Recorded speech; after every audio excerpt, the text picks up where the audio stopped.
Welcome to the Trash Cats Trashcast. I'm Richard. I'm Steven. And it's been a week. Another week. Come and gone. Like dust in the wind. Another week, another dollar. You know what they say. I made $1 this week. One crusty, ripped up piece of shit dollar. How has your week been? It's been okay.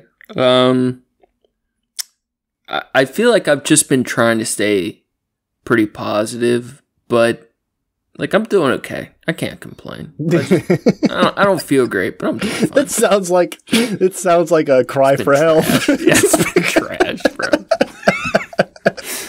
Right now, I feel terrible. I feel like a diabetic sumo wrestler. I feel like I weigh 500 pounds. I eat so much fucking curry. Podcast days, I try to go out and get food so I don't have to take the time to cook. And I end up getting curry a lot. And then I eat like 3 pounds of curry and naan. And then I sit on the couch and feel like I'm dying. Just kind of sweat it out. Just live in it. I text Ricky like, let's do another half an hour. Yeah. Let's push it back a little bit. Just a little bit. Yeah. How's your week been? My week has not been bad. I'm running the shop on my own this week, and it's see you in your Hawaiian shirt. Yeah, man. I bought a bunch of these muffs. It's fucking I figured I'd lean into the big guy selling smoothies out of a truck. Look, so I got the full beard going and the fucking Hawaiian shirts and shit. Get your Boogaloo Boys smoothies. Give me the right code word and we can give you the ammo. We were talking about it's an inside joke for ours is running like an after dark special kind of thing of like kind of event or because like it's smoothies, like everyone likes smoothies, but it's mostly geared toward like younger people or like people with kids and shit. Like running a special where like we can sell you a smoothie, we can also sell you a cup of ice for $10, and with that, cup of ice, you get a little bottle of liquor too. Fuck yeah, little vodka smoothies. That's just a free gift from us, and that way we don't have to get a liquor license. You would have to, though, right? Nah, it's a free gift. It's a free gift. You would get into trouble though, right? Oh, absolutely, yes. Yeah, no. I know there's one place in Cleves where you have to have a separate liquor license to sell alcohol on Sundays. In Cincinnati, I believe you have to have two. I know in Cleves, but I think it's the same for Cincinnati. You have to have like a standard liquor license for the week, and then Sunday, if you're going to sell liquor, you have to have a different one. So it's a tier system to make you pay more. And you have to have like a certain number of parking spaces if you're going to do like to-go orders. Like there's all these really weird like rules around it that are oddly specific to get away with selling liquor the right way. Yeah, there's a lot of that. There's even like goofy shit about like coding for like having restrooms. Like if you have enough space to occupy a certain number of people, you have to make sure you have a certain number of restrooms. And one of the bars, so I was friends with some people that were running a bar in Florida, and they were telling me that, and they were like, okay, so they just like built out this deck in the back of their bar. It was like kind of like dirt and shit before, but they like built it out kind of nice, and they were going to put a bunch of furniture back there for people to sit in. And, they came in and they were like, no, you're going to have to build another restroom and do this. And they're like, the fuck do you mean? Like, we have parties here all the time, and like, it's never a problem. Like, we've never had an issue with the restroom. We always got places to pee over here. Yeah, there's always places to fucking piss. You can do it wherever you want to. And, but they were like, all right, cool. So they got like a couple of tables and, left the back of the bar was like standing room area. And it was like, I guess it makes sense. It ended up working out for him, but like to get around the coding. Yeah, they just put in less chairs. That's so stupid. It's so fucking dumb. Yeah, the restrictions on the liquor license shit's weird though, especially that like on Sunday. Is that like a religious thing? Yeah, Judo Christian values, right?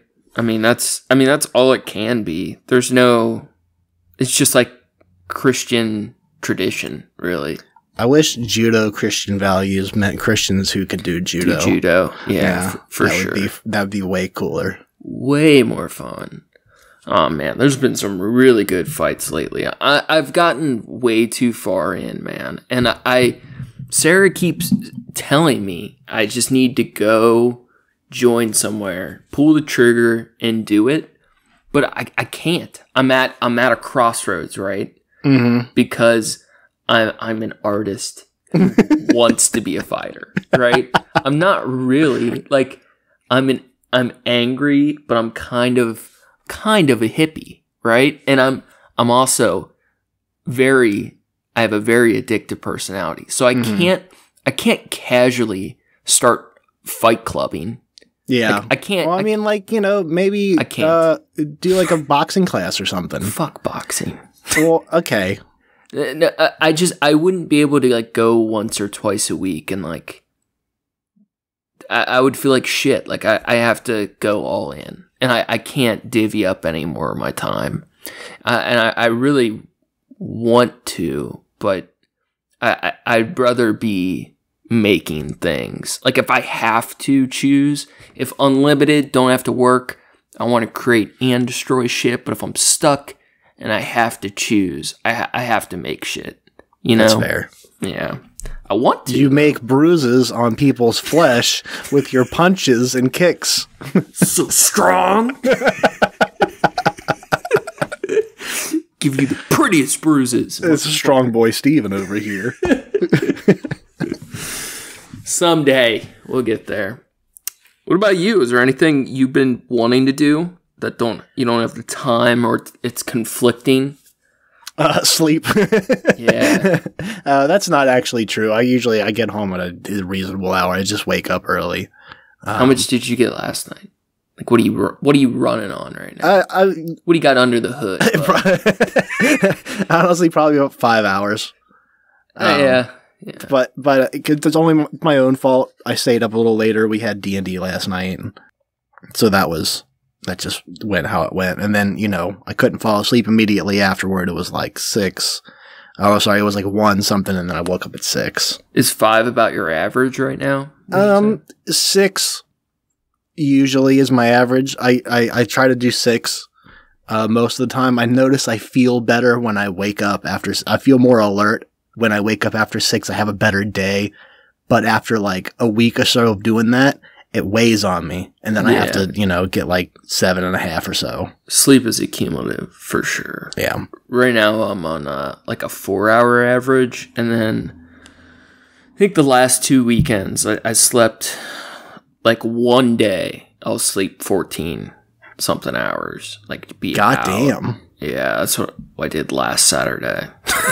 Fun day. Yeah, that sounds righteous. Just sleep it all away. Fuck my time. Man, dude, sleep just feels so satisfying. It's so good. One of my cousins, he's done a lot of drugs too, but he adamantly claims sleep is his favorite drug. That's what he goes fair. For. Just I'm down with that. Coffin mode, It feels so good to get a good night's sleep with like a sleep in kind of late, or even like sleep. Like wake up at your regular kind of early time, and then, eat something, drink some coffee, and then like fucking go back to sleep. Double donk. Yeah, that's the double dunked out, man. Double dunked out on a Sunday. I do. I even double donk on my work days. I wake up a half an hour early only to double donk. That's it's nice. Even though you lose the 5 minutes you're awake or whatever, you still feel more rested than if you slept through that conscious period. Yeah. We, one of the things that I'd like to do, especially on, when I was working a lot of hours, I was on the days that I had, the few days that I had off, and like, I didn't have to like go anywhere, didn't have to do anything. I would wake up, like make a decent breakfast, like a diner breakfast with, the bacon and eggs and the fucking hash browns and shit. And then I would scarf that the fuck down and then put myself in a food coma and go back to sleep for another few hours. That's awesome. That was a good Sunday. Hell yeah. That's I don't know. I feel like when I was growing up, people always talked about like, oh, you can't make up for lost sleep, and I think what they meant by that was like, you're doing harm to your body that you don't really get back, which isn't necessarily true. It is though. It's a cumulative. Like you can catch back up, but you don't get rid of the long term damage. Yeah, I can see over years of doing it. Yeah. Yeah. I mean, even just stress tolerance, hormone levels. Like, if you sleep, I can see. Yeah. If you sleep 4 hours a week, like I am, by the time you get to that Saturday, your hormone levels are suppressed. Your fucking the stress thing that. Yeah. So even though you at the fucking edge of your limit. Yeah, and then you sleep 14 hours and you bounce back a lot, but you're still changing your neuroendocrine, all that shit, gradually. You recover. I mean, that's the thing, is we're always dying. You recover a decent amount from anything, but from 1 week to the next, you're always decaying. I guess you always decaying. Always. Something fun I read when I was a kid was the reason we get old and die is because of we oxidize. It's the oxygen that's slowly killing us over, the course of many years, and that's why, you need the antioxidants in your diet. That is a trash theory. Yes, it's so fucking dumb, but I thought really it was funny. But I thought it was really funny. It sounds good, like we're rusting. Sometimes it feels like you're rusting, though. Oh, yeah, I've definitely had those days. Yeah. I couldn't possibly move. For some reason, I just cannot move. Man, that'll be interesting when we finally get the, biohacking and stuff up to speed where your primary longevity questions are things like rusting or wire damage and shit. Oh, yeah, true. You're switching out your subcutaneous implants or... Such a weird world ahead, Now, pretty cool. All right, like an arc in anime, right? Yes. Like your plot arc. Yeah. Where are you at? Because I have a new. It's not a theory, I guess, but just an idea for myself, and I'm curious. What's your plot arc right now? Where are you at? Here's really what you're asking. What you're asking is what arc am I in? But I think what you're actually asking is what arc do I think I'm in? Because there's no way to fucking know. Because there's no way to know because you don't know what's coming next. You're the writer of your own story. Get the fuck out of here with that poetic bullshit. Just live, laugh, love it up, brother. You're the writer of your own auto. That's my new thing I like to say to people when they say, how you doing? And, instead of like, oh, same old, like this fucking stupid dumb shit we all say all the time. Same soup warmed up. Yeah, I like that. That's what one of my old dope dealers would always say. He always wore a shirt that said, I love all my junkies. And when he would walk down the street to give you a bag, he'd roll it up in case like cop drove by. I'm like, that is not a very practical shirt. Yeah, this is a bad shirt. It doesn't make sense. Made me smile every time. My new thing I like to say is living it, laughing it, loving it, man. Oh, that's good. I think it's fun. It's classy stuff. Classy. So you're writing your story, the collected works of Richard. What plot are you in? Where are you at? Hopefully I'm in the plot where I acquire wealth. You're on the reap phase. Yeah, there you go. The reap. You're reaping.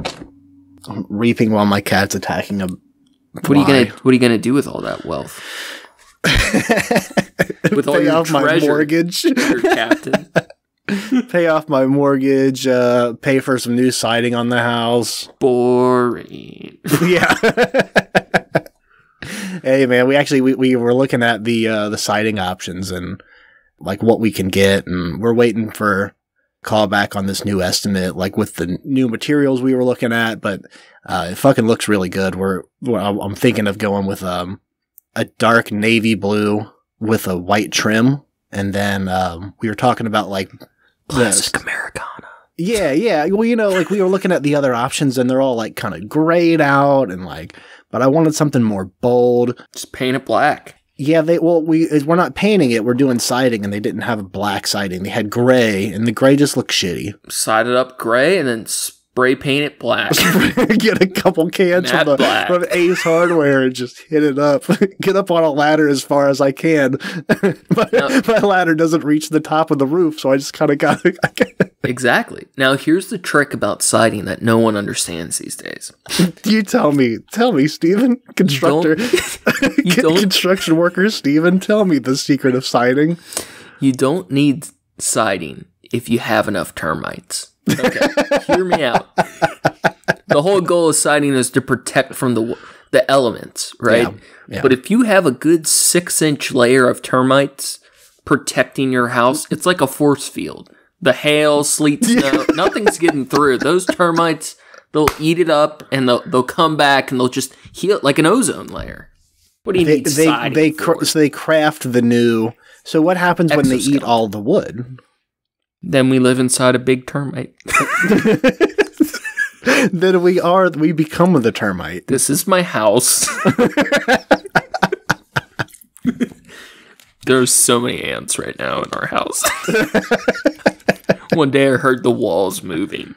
Just a wet crunching sound. Ooh.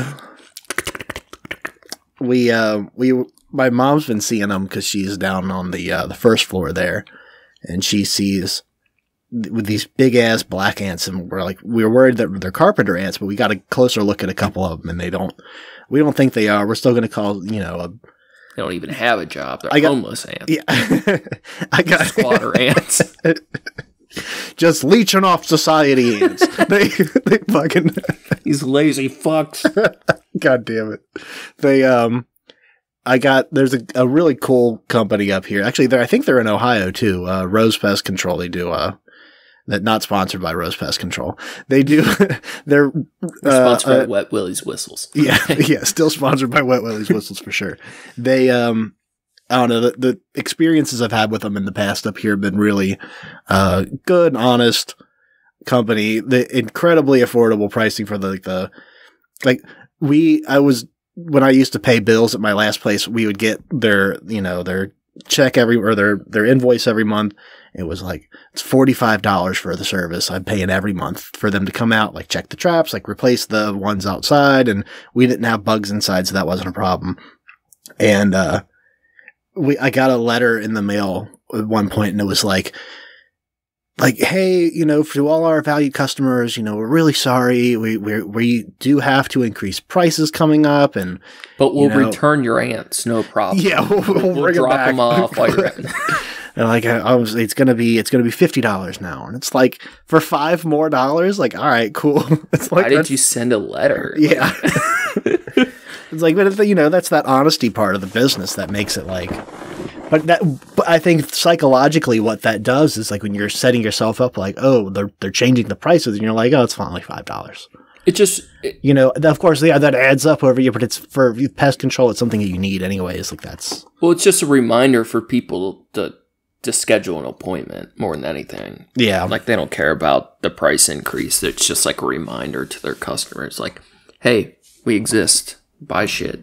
Well, most of it was like subscription things. So like they would just come on the 15th of the month every. I don't trust them. That sounds like what the government does, and I don't fuck with it. Yeah, they're overhyped. I don't know if sounds sketchy to me. I think I'll keep my termites. So you're on the reap arc. Yeah, you're collecting. Where do you think you're at? All right, I got a new idea. Okay. Like all my ideas, it's as trashy as the other ones. So, all right, in the past, right, if there's the castle in the land, I was far gone in the wilderness, right? Mm-hmm. I was eating the animals, the small critters in the forest, right? Yeah. Just running around naked. So I've made it to the mainland, And now I'm in the farming territory. And I found some slacks. I don't have a shirt yet. Some free slacks, man. Can't turn them shits down. I found them. And, I'm out here farming, right? So right now... slacks? I'm farming in the fields in my slacks, okay? Feel like Snow White. You got on some khakis that are 2 sizes, too wide and too long. They're kind of rolled up like you're about to go to court. Just farming in my cords, right? And right now I'm reaping. I'm trying to destroy the land. I want to make it barren. I want to take all of the ideas and assets I can, anything physical and mental out of this world, and leave it burnt into dust in my wake, right? Mm-hmm. So right now I'm reaping. Now, I don't like year lengths of time, like to measure time. I like 1.5 years, right? 18 months is a real increment I can work with. Can't get anything done right in a year. Welcome to Trash Cast. We're changing the calendar. We go by the lunar trash cycles, of course. So 18 months, I can do a lot of shit. All right. Wait a minute. 18. Name the 6 new months. No, they're the same months, but we double up on some. Okay. We go 2nd December, That's boring, 2nd January. Yeah, of course. So 18 months of reaping. Okay. Yeah. I got the nest egg now, and I'm compared to any other point in my life, I'm rich beyond my wildest imagination. Right. I got siding on the house. There's like $40 in my bank account.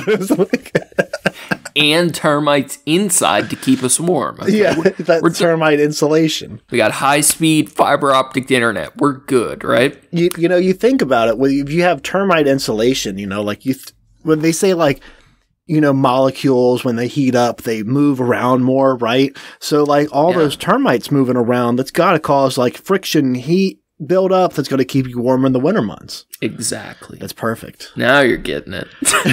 So I'm towards the end of my reap cycle, okay?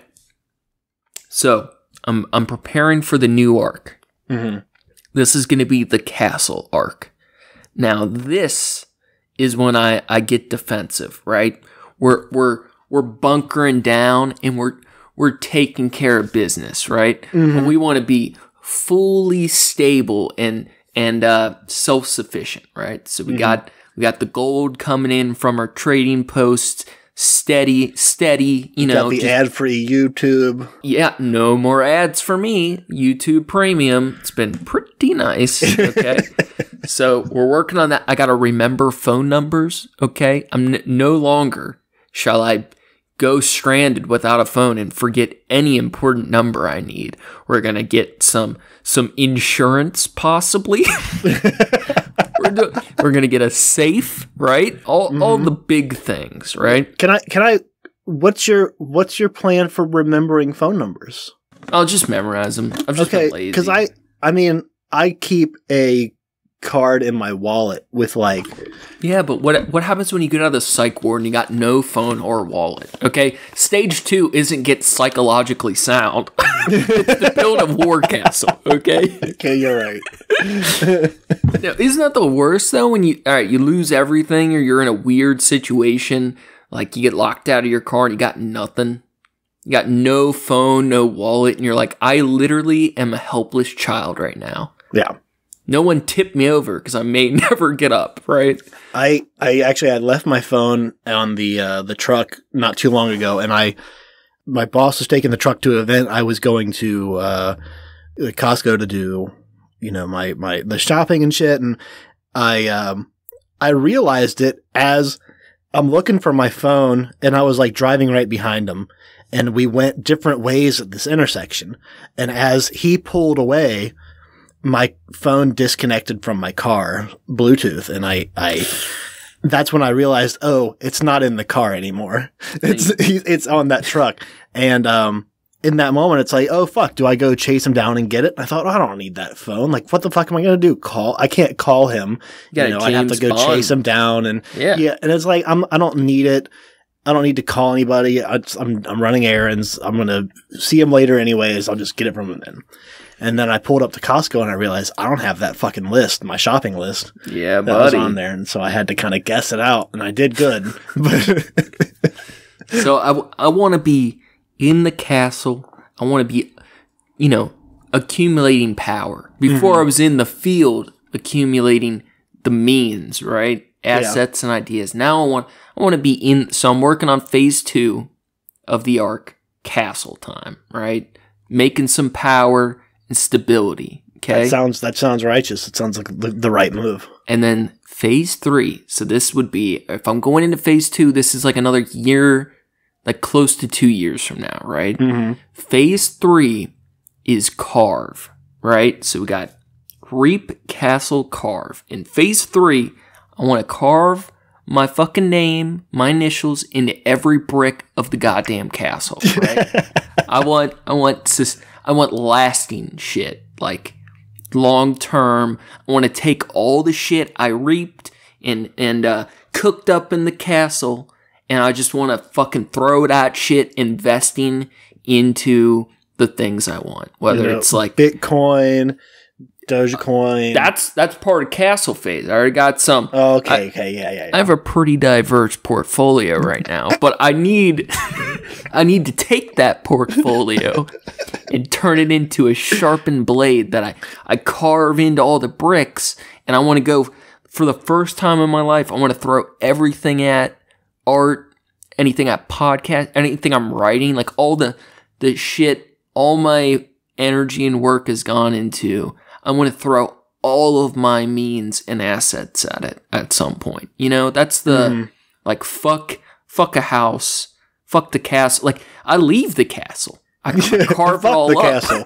First, and I go back into the wilderness. First, reap the means to build the castle. Build the castle, step number 2. Step 3, fuck that castle. Yeah, turn it into a sculpture with my name all the fuck over it, and then run away into the wilderness. Yeah. So I'm working on the castle arc. We're getting there. Well, I believe in you, Steven. I'll be with you. We'll check back in in a firm 18-month. I'm writing another manifesto. I am, though. All right, all right, speaking of manifestos. All right, this sounds a little edgy at first, but one of the grocery store shooting, right? Yeah. There was a manifesto released. And of course. Here's the thing. It's about 100 pages. I think it was maybe 140, but it's like at least 100 pages about. And all of the Discord logs were public also, right? Now, before any of my words are taken mistake, like, I don't know, out of context, whatever. This dude, total piece of shit. Everything's terrible about it. But as a previously fucked up person that thought lots of stupid shit, I think there's a lot to fucking learn from reading manifestos and crazy people's writing, right? I think it's really... So all the tech companies and internet sites collectively decided, a while they weren't even going to release shooters' names. That backfired because the news can't help themselves. And now they're just like bleaching the internet of manifestos or shooters writing. I understand all these first-person videos, like it being streamed on Twitch, is not necessarily good, right? I get not having the videos. That's less cool. One of my bigger mistakes was watching the Christchurch shooting. Yeah. And that is one of the few videos that stuck with me. And I wish I didn't watch that, right? Same. But I really want to read all of the manifestos that come out. Just out of interest, and I think there's a lot to learn from. And it really bothers me that they are scrubbed off the internet right now. Like, it's actually hard to find. And I understand why they do it, but I think it is a mistake. It's, I also see why they're doing it, but I also feel like, in a culture where we're already so perplexed and amused by like serial killers and shit, and it's like trying to understand like there's a different cog, I guess, that people don't shift into, a different gear that people don't shift into, and they can kind of vaguely feel what it's like by exploring the thoughts of someone who has. I think serial killers are more romanticized, but these spree killers are really, it's different because of the race aspects and the general contempt and fear of anything remotely alt-right. And that's not an excuse at all. This guy was extreme alt-right bullshit. But I think even these free America First freaks and all these little fucking loser alt-right kids, when you read Goober Nationals, when you read these, the parts I have read of this manifesto, so much of it is memes and like double layers of irony, but it's pathetic. Like, I feel like the people who are falling into those pipelines, granted, maybe some, there's going to be some kids who think it's awesome and look up and find the manifestos empowering, but I really think most of the kids that would be, following the footsteps, they read these type of things, and I think it has more power to shift them out than to shift them in. Does that make sense? It does. Only because I've read, it's not the same thing at all, but there was a long time ago, there was released it was a suicide note. And it was like 1,000-page suicide note. Oh shit. Who was it? It was some student, college student or something. Was it the Virginia Tech thing, right? No, it was, we were probably like 14-ish. It was 1,000 pages? Yeah. I didn't read the whole thing, but I read enough of it that was like, it was definitely a very interesting reading, but it was enough that it was like, okay. It seemed like reading this didn't make me want to follow. And if anything, it I guess, de-romanticized the idea of suicide in my mind. Because there's always going to be a small percentage of people that are sick enough that whatever the writing is about, you could write anything, any disgusting, perverse, murderous thing, whatever. You're going to get a certain percentage of people that find it beautiful and it inspires them and they want to, live it out. Mm-hmm. But most of the people, like you said, it's going to be de-romanticized, where I don't think that's a word at all, but I think it works. The context of it's understandable. Unromantic. Yeah. It's grim and pathetic. Like, this kid is like such a fucking loser, and it's so obvious he's in pain, but trying to act like he's not, or be, you know what I mean? Like, you see all those elements of that you don't get from just the news story or some stupid form or whatever. And again, not at all the same thing, but I think the reaction is similar to the violent video games thing. Oh my God, they're really doing that again right now. And like, that's a whole thing that I like it. For me, playing, shooter games and stuff like that, it's never made me want to go out and shoot people.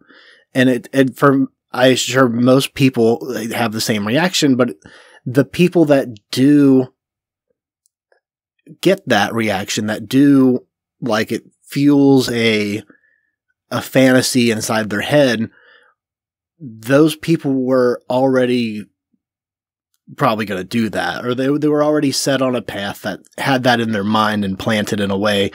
I can't see that as being a thing that someone would see and think like, oh, this is normal and cool. Or playing like GTA or something like, oh, it's totally normal and cool to do all this shit. It's just so childish. Imagine a world we're all born, right? Where we have like skin mechs, right? We're all born like half disabled, and they have to surgically alter us to like live, right? Mm-hmm. And we're all born with a hole in our brain, right? And the only way to plug that hole is to put a pistol in it, right? It's the only tool that will fix our brain, right? We're all born half mutated, so we all have to get the hole in our brain clogged with a gun, right? Mm-hmm. And the handle of that gun is right on the other side of our skull, right? So anybody could just walk up to you and pull the trigger, right? Okay, are you following me? Kinda. Okay, we're all mutants, and the whole... I'm following that part of it. I'm following the literal part of it, meaning... So we're all walking around, and all day, we see how close other people are to dying. All it takes is a wrong scratch, and we just blow our brains out, right? Yeah, okay. At any moment, you get pissed, you lose that restraint for just a second, and you could just kill... someone just as easy as touching them, right? Mm. If somebody walks into a classroom and starts pulling the triggers on everybody's little brain, right? Mm-hmm. And they kill 10 people, are we blaming the brain, the gun, the part of our body, or do we blame the person who pulled the trigger? That was a ridiculously stupid metaphor. Yeah, it's real bad. The point, I just never... have understood like transferring all responsibility or ownership of our actions on the things. Like we make our own choices. It's just so fucking stupid. Yeah. It's holding people accountable for things that people do. Yeah. Video games don't do anything. Guns don't do anything. Everything is neutral. Drugs are neutral.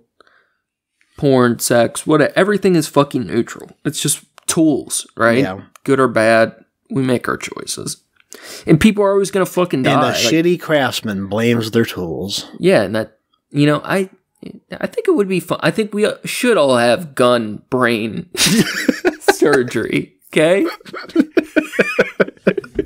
So we would know how truly close to death we all are. That's your next body mod. Man, remove the part of your brain that knows or that remembers I don't know, fucking how not to pull a trigger. Yeah. And clog that part of your brain with a gun. Now, the Unabomber, now that manifesto was garbage. Ted Kaczynski. Oh man, the first page was kind of cool, right? Total anti-industrialist, and then after that, just nonsense. We need our killers to be better writers. Maybe they'd convince more people if they could just write a little bit better. They start writing this manifesto, and then it turns into they're writing this novel, and then they get bestsellers.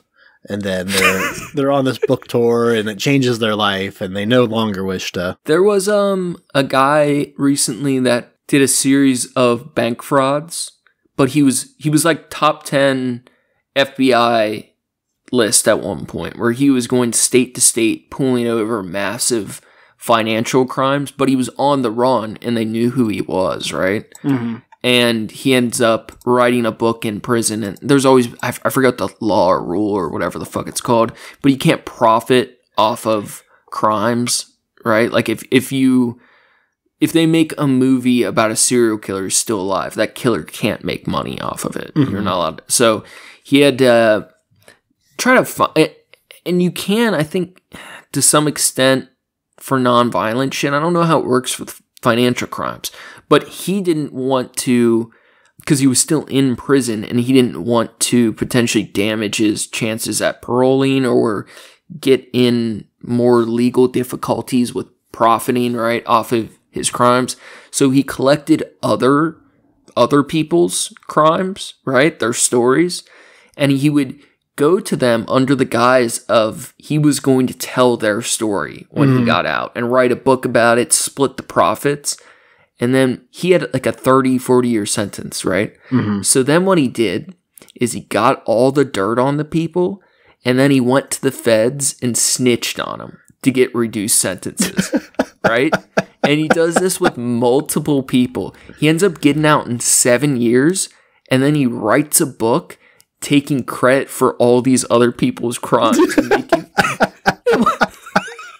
And dude, he made like a couple mil on the book, and he's out free, and he's got like status and money from it. It's so ridiculous. Pretty clever guy, though. Yeah, I almost can't be mad at that. No, his whole thing, there's no honor, there's no code on the streets. It's all bullshit. Like I'm doing me. Anyone else who says they're not is full of shit. So fuck them.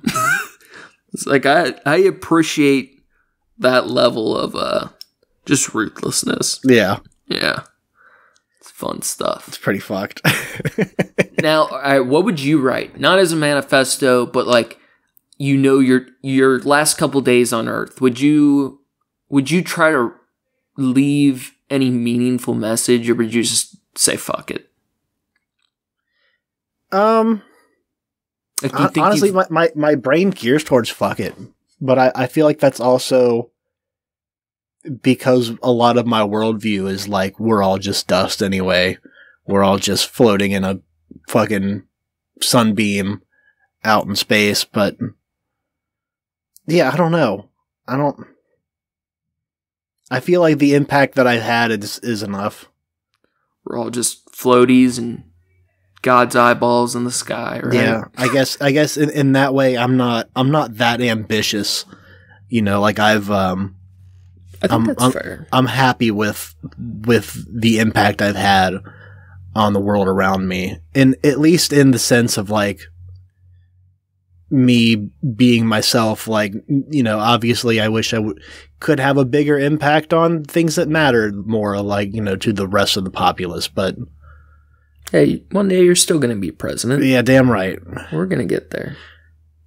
Vote for your boy. Yeah, that's gonna be the campaign slogan. Vote for your boy. I feel the same way, but I know I wouldn't be able to resist or prevent myself from writing something stupid to try to make sense. Because that's what. And then some asshole's going to be reading it on a podcast, or they're going to be reading it and saying, "This fucking sucks. This fucking idiot. This is cringy as shit." Oh fuck. So true. Right? It feels we can do a lot of things that feel like they have meaning, but we're all just finding a way to get through the night. One of the things I found about when I was much, much younger, and I had a what I would describe as a still growing, unblossomed rap career. And that we did record a few songs. I want to hear it so bad. It's the one mistake I didn't make. I'm sure I have. I'm sure I have something somewhere on a hard drive or on a CD. I can't wait to CDR. premiere it on our podcast. Yeah. Oh man. Our record label, Trash Cat record label. Record label has got 3 songs on it. What was? I know you remember one. What was the hook? Oh, we made the first song we ever recorded was who was it? You? It was me and an individual that we went to school with who is now in a professional career, and I'm not going to mention their name. Okay. But we were juggalos at the time, real bad. And the first song we recorded was a anti-religion song to the instrumental for Jesus Walks. Nice. And the hook was just the same hook as Jesus Walks. But Jesus sucks. Yeah. No, it was just the same, the chorus, like the choir part of it. I hate that sound though. Yeah. Yeah, that sample. But it was just a I know it wasn't great. And But anyways, the writing part of it was like, how do you do this without sounding cringy? And if you realize it, if you look at a lot of rap lyrics, especially Juggalo rap lyrics, it's just the cringiest shit ever. I just had that experience re-listening to some new Brother Lynch this week. Ooh. Oh, oof, man. Ooh, that sucks. And then a couple of the old ones too. Same with Tech. I was like, oh my God, it felt so much more intense a decade ago. Yeah. I feel like at this point, Tech can rest on his laurels and just kind of like perform the same songs all the time. I don't agree. But he's always going to, have 2 songs off of every album that are really unique and different and, something really cool. But God damn it. It's just like disappointment after. If you have to listen to an album that's 22 out of 24 disappointments, it's kind of a bummer. And Lynch can't put out a project for fuck all. Yeah. Needs to get back on probation. Yeah, put his ass back on probation. Get off liquor sick again and put out a real album.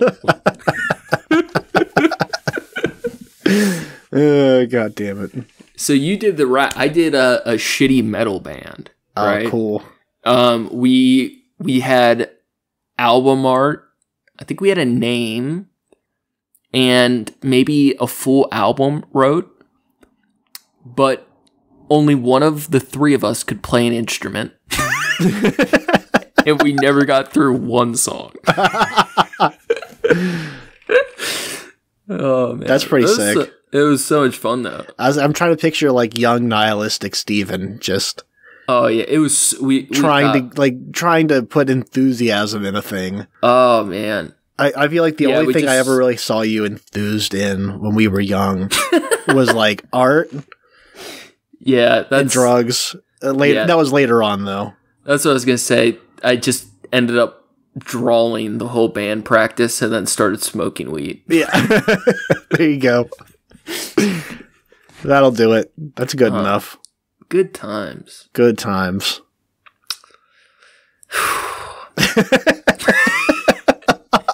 God, I'm so glad. I'm so glad I didn't take as many pictures. Like, dude, having everything on the internet, like, we were just at the cusp, man. I'm so glad so much stuff can be forgotten. Yeah, absolutely.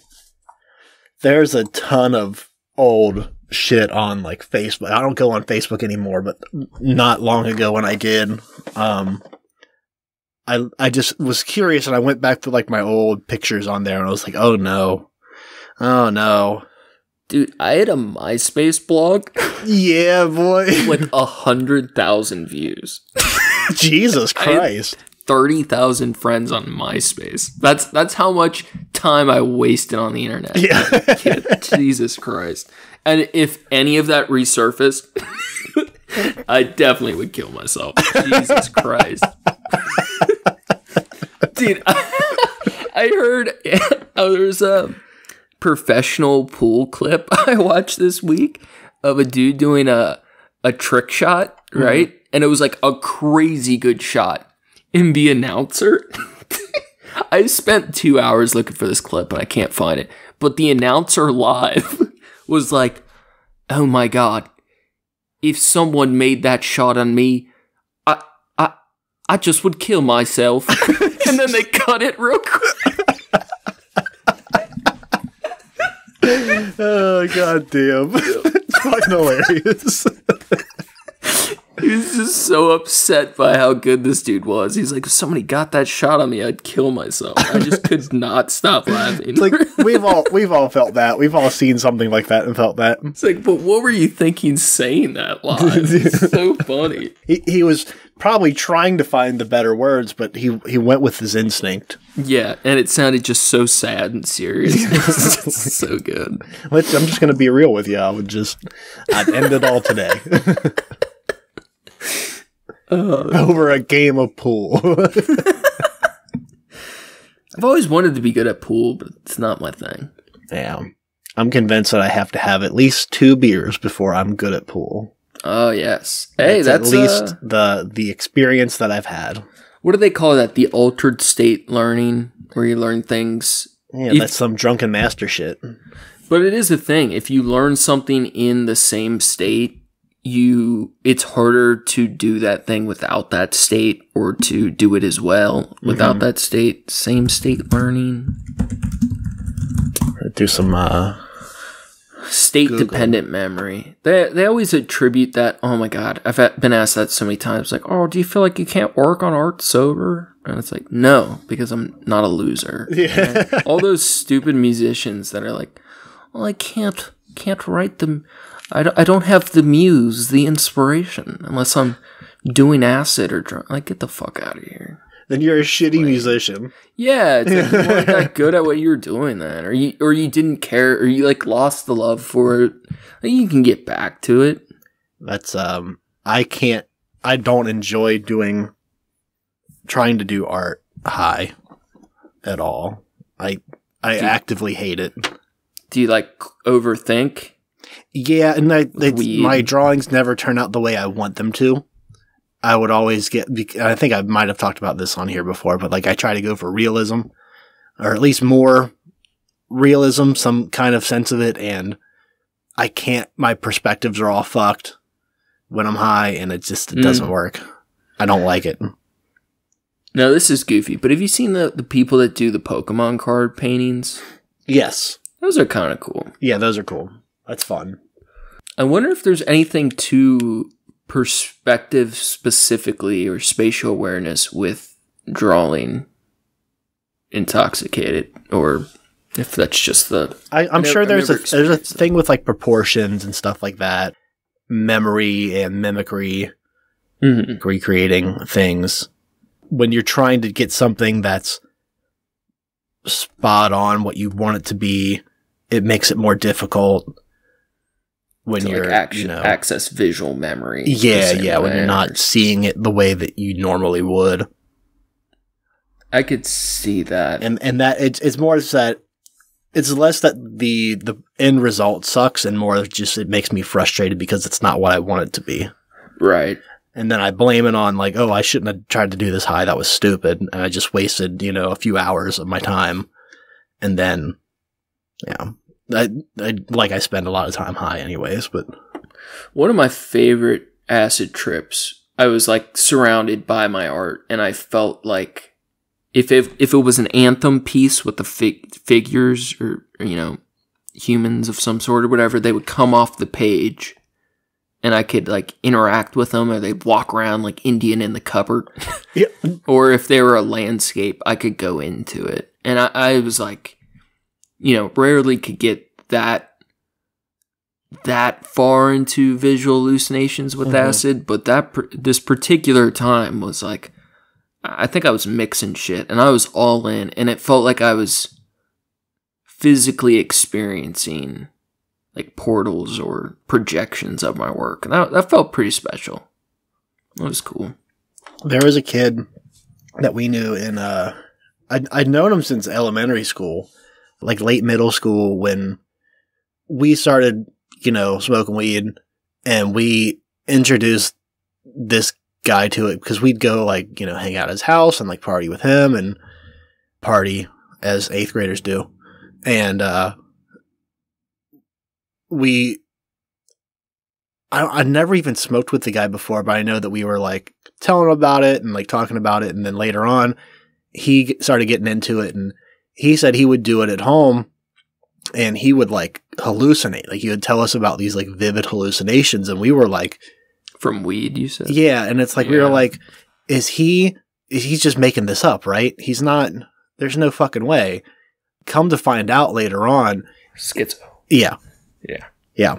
Because it's like 2% of people that, it is like the 70s shit where they're like, reefer madness. If you are schizophrenic and you don't know it yet, because it typically develops in your early 20s or late teens, there's like it's like a 2% chance. But if you're schizophrenic and you start smoking weed or have a mind-altering experience, it can traumatically trigger your schizophrenia. And it's actually pretty dangerous. Oh my gosh. Yeah. I dated a schizophrenic person. That shit's scary. Yeah. And they really can, certain mental stuff with marijuana really can just cause hallucinations or complete mind-shattering paranoia. It sucks because it's such a benign drug, but for certain people, it is not at all. Yeah. And it's dumb, like the whole gateway drug thing, is bullshit how they used to portray it, but the reality is there's a lot of truth to that for a lot of people too. And it's a more nuanced conversation than you can really have publicly. Excuse me. I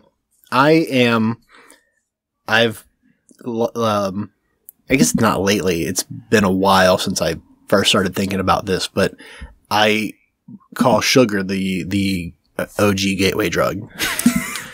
Next thing you know, you're on the sour worm, the ice. It just gets out of control after that. Well, it's the first time that you get like, because you get a buzz, it's energy and it's not really energy. Depends on how you're raised, a stimulant, right? Sorry, what? Some parents are like letting their newborns drink Coca-Cola out of the bottle. Right. I guess that's what I'm saying. So it's like it's a stimulant that you're getting in your system, and especially like when you start adding in like caffeine and nicotine and stuff like that, and it's like they are gateway drugs in the way that they are changing the way that you feel, and when you recognize that, like, oh, like I get a sugar rush, I get a little up from sugar, which, would mean likely nothing to us now, but, when you're a kid, that it hits your system really hard. I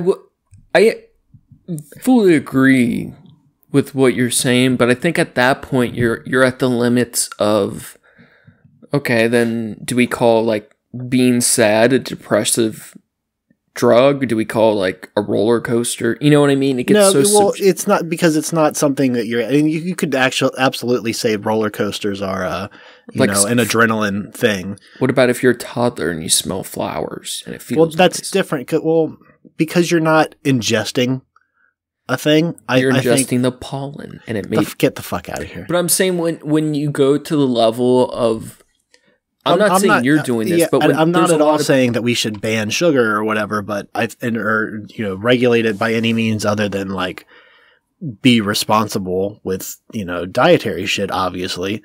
But it's still, I feel like when people try to say like weed's the gateway drug, I feel like there were many steps before that. Like, what about coffee? Caffeine is a big hit right before that, and it's like, well, what is that really the source of it though? And I feel like if you trace the line back, well, why should it be? Why should it be? We're more careful. Why shouldn't it be? Like France. You drank wine earlier, like more premature. Yeah, I'm down with that too. I'm absolutely down with the drinking age being lowered because coffee for all babies. Yeah, because I realized that when I was I started partying pretty young and we partied through high school and shit like that. And then by the time that I was an adult and like actually had to do important shit in my life, I didn't give a fuck about partying anymore. See, it was just like, I would hate going to a party right now. I would hate I don't want to get fucked up. I don't want to get drunk. Even like I have a couple of beers and it's like, oh, am I going to have a third one? It's a wild night, That's my religious like repression, right? That fucking hurt me with drugs, sex, partying in general, like the lack of exposure until later than my peers. Like, you were really like full on straight edge when I met you. Yeah. And I not by choice, but probably. I think we talked about it. My first drug ever was Oxycontin, and I had done that like the year I switched schools to SCPA, but I hadn't started using drugs really. So yeah, it was pretty much full straight edge, and I was like the person that wanted the least to be that too. You know? So by the time I could start figuring out how to get shit, it was just off to the races. Yeah. And I feel like if I would have had less of that social repression earlier, it would have been on, I still might have gone the exact same path, and there's no excuses or whatever, but I think it would have made for smoother transitions at the very least. You lose the luster on it a lot sooner, I think. I feel like, especially with like weed and stuff, it was like, this is fun, but it's like, it's not. There was definitely a time in my life where I thought for sure, like, I'm going to be smoking weed for the rest of my life. And it's not that I, don't partake every now and then, but it's like so far and few in between, and I don't smoke it anymore. I make edibles, like I portion it out in a way that makes sense for me. See, that is the difference between you and someone with a hardcore addictive personality. I can see for sure that like I definitely don't have the addictive personality. That's gotta suck.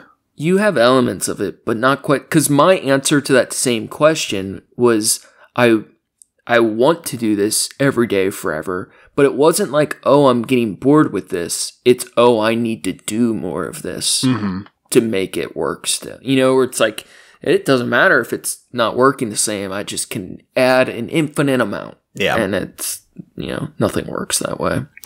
One is enough, or one's never. Yeah. One's too many, but never enough. Bet you can't eat just one. Bet you can't smoke just one. The probably closest I got to that was in Toronto. It was mostly because I had access to the best weed that at that point I'd ever had in my life. Yeah. We only had smoked like mids and shit, and when I was younger. Yeah. Occasionally we'd, get someone that had something really good, and it was like, we can get, a quarter ounce of some mids, or we can get a couple of grams of this kush. And it's like we would actually have some kind of arguments about that, about like, yeah, what do we spend the money on? Yeah. It's like, there's like 8 of us that are going to be here, are going to be, chilling later on tonight. We can't just come in with a couple of grams of weed. Well, we each can have 1.5 puffs. Yeah, exactly. and that probably would have been plenty, but there's like, we want to smoke whole blunts and rip gravity bongs all night. It's like, you can do that with mids. Dude, I used to get... I just remember this the other day. I used to get of mids from Mexico, right? And dude, they were pressed bricks, right? Like a hard brick. You could see the outline of the package it was pressed with. And it would be like, if somebody needed a half, you can't break it, right? It was so fucking hard. So you would spritz it with water, with the spray bottle. And if you want to get crafty, you use lemon water. So it smells fancier, right? Nice. And you can add a little extra weight with the water weight at the end. But you got to spritz it, and then you throw it in the microwave, and you bake it, and it blooms like a blooming onion, right? So you'd have somebody picking up some shit, and you'd be like, hold on, you have to microwave it. And then if you microwaved it too far, it starts smoldering and catching on fire. But there would be baling wire and like beetle shells in it. Like the shit was it was so I had never seen anything like that at the time. Just baling wire and beetles. Smoking fucking beetle shells. Well, I mean, okay, that's really not even that bad. Because, when you would find that couch weed that's like got hair and shit in it. And like fucking it's fucking, smoking dog hair and lint and shit. Mix it with a little bit of resin, you scrape out of something else. Dude, life's weird though, man. Definitely never thought was going to make it to, what are we at? 30? Am I 30? I'm 30 and I have a podcast. Yeah. Steven just got some existential shit going on there. Oh my god, it's so weird. This is where we're at right now. This is the reap arc of your life. This is the reap. The reaping. I do want to I think the reason I care about the new arc idea, though, right, is because I really on the Carve phase, I really want to go all out. I want to take I haven't had to take any extreme risks in a long time, and I at least want to at some point, like, just go all out trying to do something. Like, I've always put the time and the work in, but I've never been able to, like, to take a risk on myself. And I think that, having no expectations and just being like, fuck it, I'm going to go for it, would be very satisfying. Yeah. Like, you took lots of risks, right? You were always willing to, you would move cities, right? By yourself and, like, start a new life. But I had a safety net. It wasn't like I was, and that's the other thing is, like, it's still a risk, man. One of the biggest risks I took, it wasn't really even a risk. It was more of like a common sense move, was dropping out of high school and starting work. It just made more sense. It felt more natural to me when it was my mom that presented the idea, and she's awesome. And it really made sense. And I know, I'm sure that was probably hard for them to, like, think like, okay, he's going to drop out or whatever, but it was either that or I redo the fucking 11th grade. And it was like, cause goddamn math, goddamn algebra 2. And she knew you were smart and hard working. It wasn't like she was one of those moms who didn't care and, like, knew you were going to fuck off. It was, she's like, my this parents is know I'm not a fucking idiot. Yeah. Cat fight. Yeah, nice. On that note, I want to change my answer when you ask me what arc I'm in. I think right now I'm probably closer to, I guess it would be like the calm before the storm kind of thing. I don't know that a storm is coming or not, maybe not a storm per se that has negative connotations, but, like, I feel like shit could be about to pop off probably in a good way. But I feel like right now it's like I'm content. Things are okay. I'm kind of in a comfort zone right now. With that shirt, you look like you're about to go Super Saiyan. You look like you're harvesting energy about to get Vegeta. The fucking I guess the idea of, I don't know, I feel comfortable. I feel like I've done well for myself in a way that I can rest right now. Like, I'm not doing the hardcore fucking jobs that I used to do. You got a house. Yeah. It's so cool. Now I'm sitting back and, like, I can. That's also what made moving to Michigan a lot easier, was because I knew if I was applying for jobs as a bartender or barback because I didn't have that experience, and I figured that's usually I work less hours. It's different hours, but it's less hours than working in a kitchen. And it would be more of, the cash tips and shit like that. Like, that's what I was looking for. I was looking for quick money, in a different, learn a new skill, but from what I was told, easy compared to, being the chef of a restaurant. And I had already had that experience. So it's like, okay, let's do something else. But I knew coming up here that if all else fails, I go out in a chef jacket with a couple resumes, I'm going to get a job. No problem. And I did immediately. That's that risk. You did that. I didn't consider it to be a risk, though. I had a guarantee. But that's confidence. It was still a risk. You were just confident and prepared, right? Yeah. True. Yeah, take credit for it. I haven't really, I've taken risks in lots of other ways, but I haven't tried to, take a risk in that way. And I think that's a pretty important thing to do at some point. To leave the natty for a while, man. I don't know about that. Why'd you turn into Batman there, Steven? I don't know if I could do that. Where are the drugs going?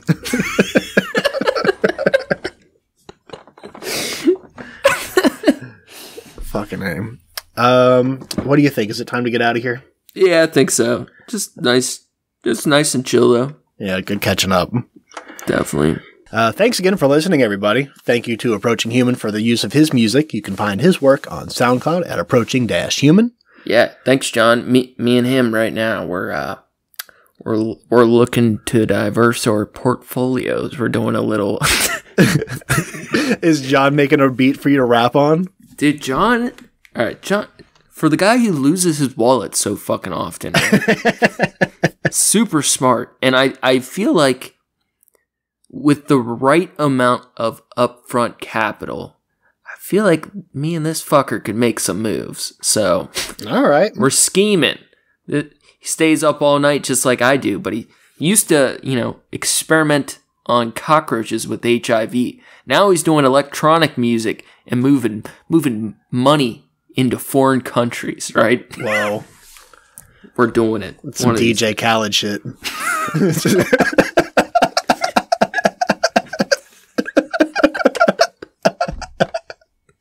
Sorry, John.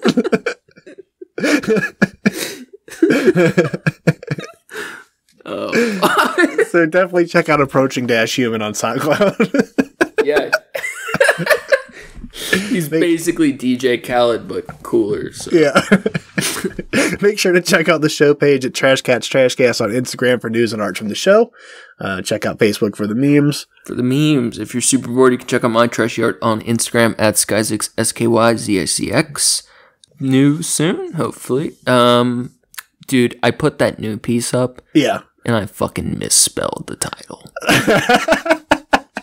I thought that was intentional. I thought you just changed it. I know everyone thought it was intentional, but it was an honest-to-God typo, and I refused to admit it. And as the days have passed, it bothers me more and more.